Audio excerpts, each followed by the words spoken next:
नमस्कार, Babita Kumari, assistant professor BEd department, महिला college Chaibasa.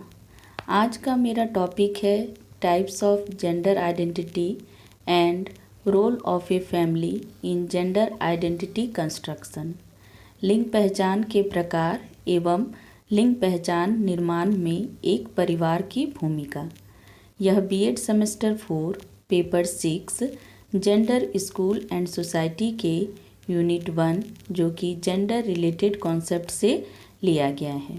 आज हम लोग लिंग पहचान के विभिन्न प्रकारों के बारे में जानेंगे एवं लिंग पहचान निर्माण में एक परिवार की क्या भूमिका होनी चाहिए उसे भी समझने की कोशिश करेंगे।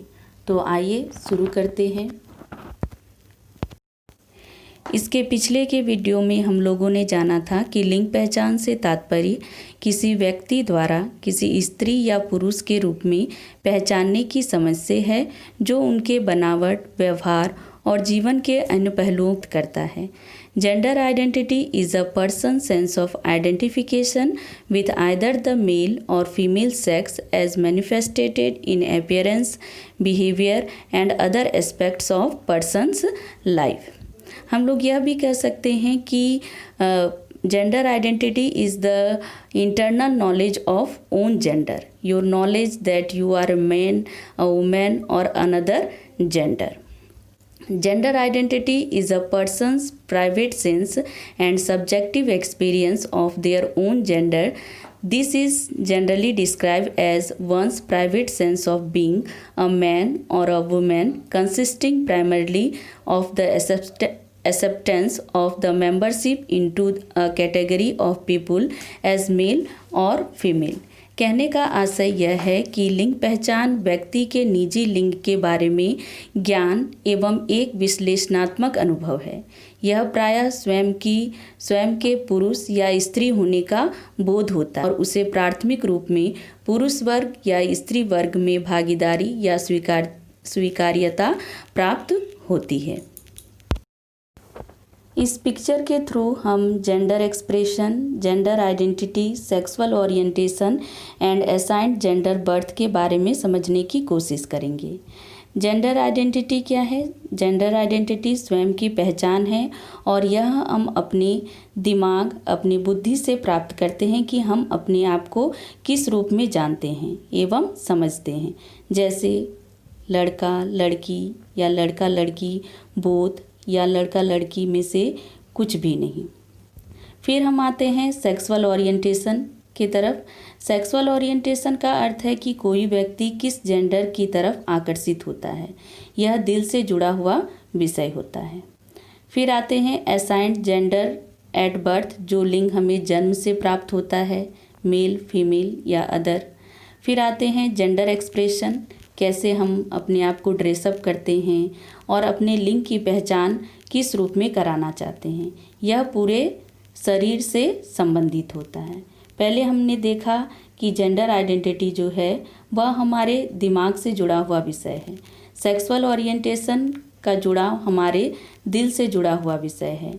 असाइन्ड जेंडर एट बर्थ, यह हमें जन्म से प्राप्त होता है और जेंडर एक्सप्रेशन ये हमारे पूरे शरीर से संबंधित होता है।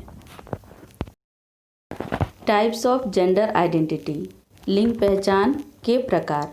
सबसे पहला है मैस्कुलिन, जिसे हम लोग पुरुषत्व भी कहते हैं, मेलनेस। फिर नेक्स्ट है फेमिनिन, जिसे हम लोग स्त्रीत्व या फीमेलनेस भी कहते हैं। नेक्स्ट है two spirited. It is an aboriginal term for an individual who possesses both male and female spirits and thus neither male or female.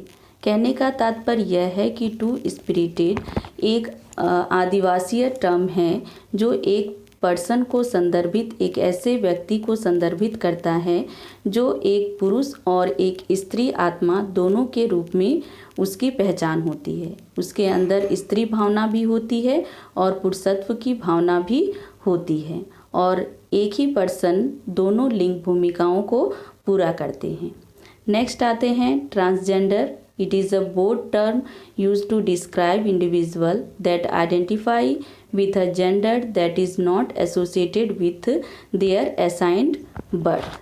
कहने का तात्पर्य यह है कि ये जो ट्रांसजेंडर शब्द है ये दो शब्दों के मेल से बना है, ट्रांस और जेंडर।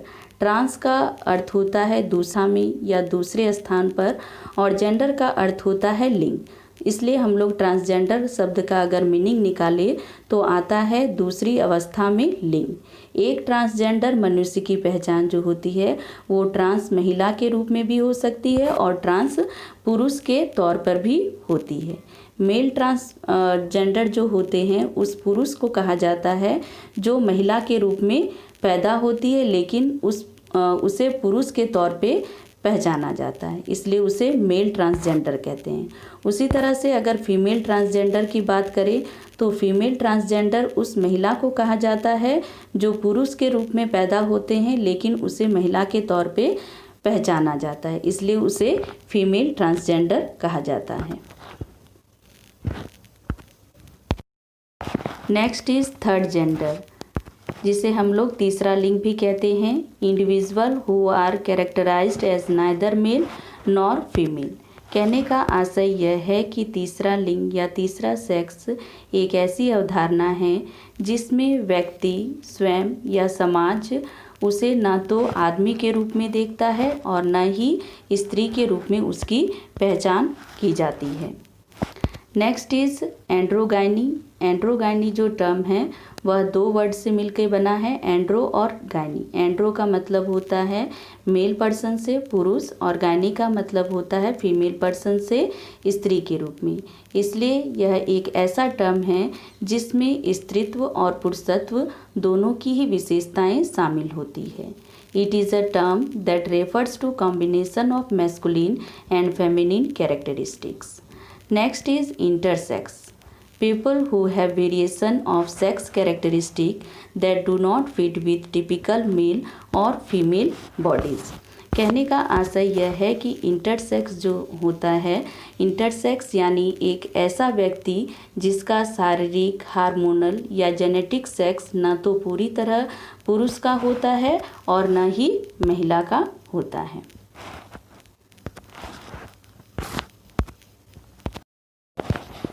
अब हम लोग role of family in gender identity construction के बारे में चर्चा करेंगे। सबसे पहले हम लोग जानेंगे कि परिवार क्या होता है और परिवार की भूमिका क्या होती है। Family is one of the primary place where people are taught about gender, gender roles and gender socialization. परिवार ही एक प्राथमिक स्थान होता है जहाँ पर लोग जेंडर के बारे में बात करते हैं, जेंडर भूमिकाओं के बारे में बात करते हैं और जेंडर सोशलाइजेशन लिंग सामाजिकरण के बारे में बात करते हैं। Gender is learned at a young age and begins with in the family. Gender जो है लिंग को बहुत छोटी अवस्था में ही सीखा जाता है। मैंने पिछले के वीडियो में भी बताया था कि जेंडर का निर्माण जो होता है बच्चे में 2 साल के बाद आ जाता है। यह फैमिली के अंदर ही उसमें उत्पन्न होता है, फैमिली में रहते हुए ही उसमें उत्पन्न होता है। The family is the most important social group in society. Family जो है बहुत महत्वपूर्ण स्थान होता है समाज का। It is also the most important influences in child life. और बच्चे के जीवन में यह बहुत ही प्रभावपूर्ण होता है। The family plays an essential role in child life. परिवार जो होता है बच्चे के जीवन में बहुत सारी भूमिकाएं निभाता है। जैसे कि सबसे पहला है education, physical and emotional needs. परिवार में ही बच्चों को शिक्षा दी जाती है, उनकी जो शारीरिक और भावनात्मक ज़रूरतें होती हैं वह पूरी की जाती है। नेक्स्ट है इन प्रोटेक्शन एंड मटेरियल सपोर्ट। परिवार के द्वारा ही बच्चों को सुरक्षा प्रदान की जाती है और उनके विभिन्न प्रकार की ज़रूरतों को पूरा किया जाता है। इन nurture, love and give emotional support. परिवार के द्वारा ही उनका पोषण होता है, उन्हें प्यार मिलता है और उन्हें भावनात्मक सहयोग भी प्राप्त होता है। नेक्स्ट है स्पिरिचुअल गाइडेंस। परिवार के द्वारा ही बच्चों को आध्यात्मिक निर्देशन दिया जाता है। नेक्स्ट है मोरल वैल्यूज़। मोरल वैल्यूज़ का मतलब होता है नैतिक मूल्य। परिवार के द्वारा ही बच्चों को नैतिक मूल्य भी प्राप्त होते हैं, जैसे बच्चे सत्य असत्य, संतोष, लगाव, आदर्श, न्याय अन्याय, सफलता अपमान, हिंसा अहिंसा, इन सब चीज़ों के बारे में जान पाते हैं। इस पिक्चर के थ्रू फैमिली के फंक्शन को दर्शाया गया है कि फैमिली जो है बच्चे के विकासात्मक क्षेत्र में किन किन क्षेत्रों पे काम करती है। जैसे पहला है शारीरिक क्षेत्र में, शारीरिक जितनी भी ज़रूरतें होती हैं परिवार बच्चे की पूरी करता है। इमोशनल सपोर्ट मिलता है। सामाजिकता से भी पहचान जो होता है वह परिवार के द्वारा ही बच्चे में होता है, बच्चे को मिलता है। नेक्स्ट है इंटेलेक्चुअल, बुद्धि भी जो है सबसे पहले परिवार से ही बच्चा प्राप्त करता है। और नेक्स्ट है मोरल, नैतिक, नैतिक वैल्यू, नैतिक मूल्य भी बच्चे को परिवार के द्वारा ही प्राप्त होता है। अब हम जानेंगे कि जेंडर आइडेंटिटी कंस्ट्रक्शन में एक फैमिली की भूमिका क्या होती है। लिंग पहचान निर्माण में एक परिवार की भूमिका क्या होती है। जैसे कि हम लोग पहले ही जान चुके हैं कि अधिकांश बच्चों में कम उम्र में ही यह स्पष्ट विकसित हो जाता है कि वे एक लड़का है या लड़की है। अगर एक लड़का और एक लड़की होने की यह जो भावना होती है इसे ही हम लिंग पहचान कहते हैं। आंतरिक रूप से बच्चे जब छोटे होते हैं तो अपने अभिभावकों को, परिवार के लोगों को देखते हैं और उन्हें देखकर ही अपने जेंडर आइडेंटिटी का निर्माण करते हैं। प्राइमरी स्टेज में बच्चे जो होते हैं माता पिता से बातचीत करते हैं, उनकी बातचीत को सुनते हैं, उन्हें अपना रोल मॉडल मानते हैं। जैसे जैसे बच्चे बड़े होते हैं वे अपने दोस्तों के साथ मिलते हैं, स्कूल के संपर्क में आते हैं, उनके विचारों में जो है और प्रबलता आती है। बच्चे अपने परिवार में अपने माता पिता को अलग अलग कामों को करते हुए देखते हैं। जैसे बच्चे अपने पिता को कार्यालय जाते हुए हमेशा देखते हैं, वहीं माता को घर के कामों को करते हुए देखते हैं, खाना बनाना, सफाई करना, घर सजाना इत्यादि। माता पिता भी जो होते हैं वे अपने बेटे और बेटियों के साथ अलग अलग व्यवहार करते हैं। चाहे हम ड्रेसिंग सेंस की बात करें, चाहे कोई एक्टिविटी में पार्टिसिपेट होने की बात करें, चाहे कोई गेम्स की ही बात करें, हम लोग अक्सर देखते हैं कि लड़कियों को कहा जाता है कि जीन्स पैंट नहीं पहनना है, उन्हें सलवार सूट पहनना है, उन्हें दुपट्टा लेना है। वहीं लड़कों को जीन्स पैंट पहनने की अनुमति है, उन्हें टोपी लगाने की अनुमति है। अगर कोई एक्टिविटी है तो बहुत सारे ऐसे एक्टिविटी होते हैं जिनमें लड़कियों को पार्टिसिपेट नहीं करने दिया जाता है। वहीं हम स्पोर्ट्स की अगर बात करें तो बहुत सारे ऐसे स्पोर्ट्स होते हैं जिनमें जो है लड़कों को ही कहा जाता है कि तुम उसमें पार्टिसिपेट करो। लड़कियों को अलग तरह के स्पोर्ट्स में पार्टिसिपेशन होने के लिए कहा जाता है। तो इस चीज़ को ये जो रूढ़िवादिता है इस चीज़ को कैसे तोड़ा जा सकता है या कैसे कम किया जा सकता है, तो इसमें एक फैमिली की क्या भूमिका हो सकती है। तो सबसे पहले हम लोग देखते हैं कि पहला जो पॉइंट है वह है give them games, media, books and puzzles that are gender neutral और show man and women in non-stereotypical roles, example a female firefighter और मेल नर्स। कहने पर यह है कि जब बच्चे छोटे होते हैं तो उन्हें गेम्स के ज़रिए, मीडिया के ज़रिए, बुक्स के ज़रिए, पजल्स के ज़रिए हम लोग जेंडर लिंग जो है लिंग को हम लोग न्यूट्रल दिखा सकते हैं। यहाँ पे हम लोग जो मेल और विमेन की जो रूढ़िवादिता भूमिका है उससे हम लोग उनको निकाल सकते हैं। ऐसा नहीं बोल सकते हैं कि मेल ही जो होते हैं फायर फाइटर होती हैं और फीमेल जो होती हैं सिर्फ पोषण करने वाली होती हैं। फीमेल को भी हम लोग फायर फाइटर के रूप में दिखा सकते हैं इनके ज़रिए, और मेल को हम लोग पोषण के रूप में भी दिखा सकते हैं।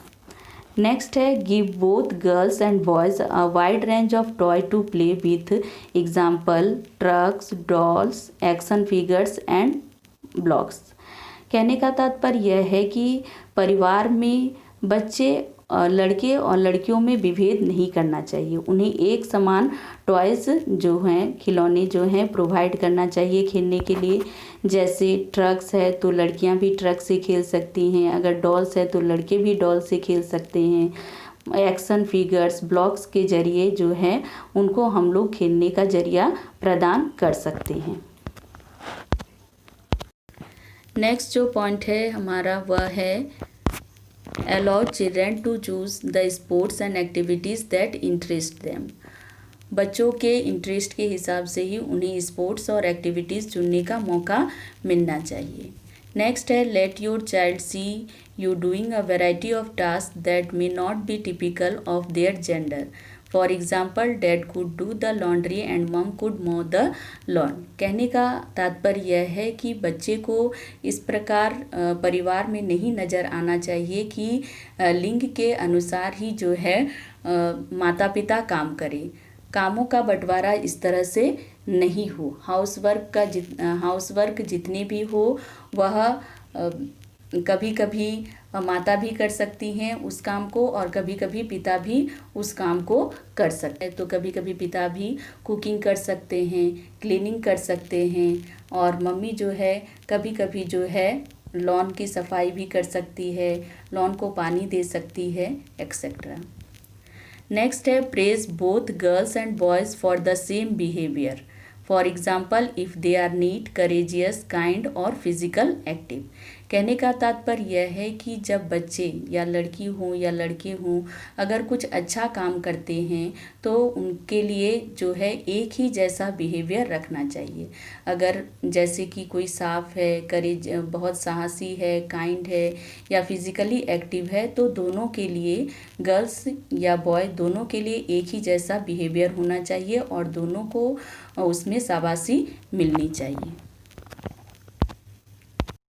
नेक्स्ट पॉइंट जो हमारा है वह है encourage children to make friends with both girls and boys. हमेशा बच्चों को घर में यह प्रोत्साहित करना चाहिए कि उनके जो फ्रेंड्स हैं वह लड़का और लड़की दोनों हो सकते हैं। अगर गर्ल्स है तो ये नहीं कि वो सिर्फ गर्ल्स के साथ ही खेलेगी, बॉयज़ है तो सिर्फ बॉयज़ के साथ ही खेलेंगे। उन्हें शुरू से ही यह धारणा देनी चाहिए कि उनके जो दोस्त हैं, उनके जो प्लेमेट्स हैं वह गर्ल्स भी हो सकते हैं और बॉयज़ भी हो सकते हैं। नेक्स्ट है एडुकेट चिल्ड्रन थॉटफुलनेस। हमेशा बच्चों को अच्छी सीख देनी चाहिए। नेक्स्ट है equality in the distribution of task with in the family. परिवार में जो टास्क है, कामों का जो बंटवारा है, लड़के और लड़कियों में इक्वल रूप में होना चाहिए।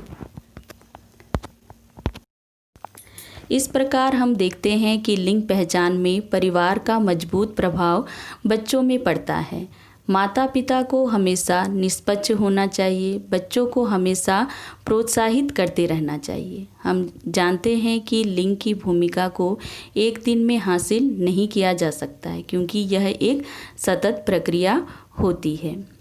मैं आशा करती हूँ कि इस वीडियो के द्वारा छात्र अब लिंग पहचान के प्रकार एवं लिंग पहचान निर्माण में परिवार की भूमिका से भली भांति परिचित हो चुके होंगे। नेक्स्ट वीडियो में मिलते हैं, तब तक के लिए धन्यवाद।